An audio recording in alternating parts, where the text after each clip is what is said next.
یکی از جاذبه‌های گردشگر یا تاریخی بوشهر گورستان متجاوزان انگلیسیه که این اثر تاریخی سند مقاومت دلیرانه مردم بوشهره.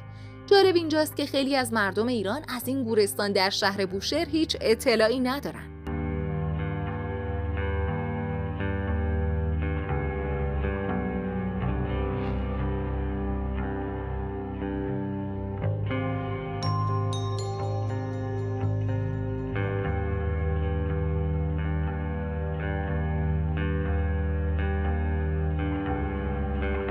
همجواری استان بوشهر با ساحل خلیج فارس سبب شده تا این استان ساحلی در دوره‌های مختلف تاریخی مورد تهاجم و حمله متجاوزان قرار بگیره.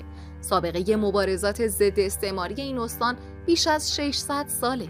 اسناد تاریخی نشون میده